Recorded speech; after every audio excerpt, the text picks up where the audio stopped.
একা থাকেন, একা চলেন, একা বাঁচার অভ্যাস করেন।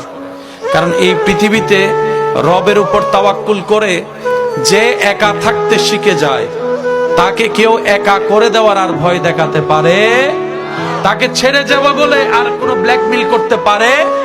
সেজন্য দুনিয়াতে আসছেন একা, যাবেনও তো একা। আল্লাহ তাআলা বুঝাই দিচ্ছে, বান্দা এই পৃথিবীতে একা থাকার জন্য তোর যা দরকার আমি রব্বুল আলামিন তোর ভিতরে সেই নিয়ামত দান করে দিয়েছি। সুবহানাল্লাহ।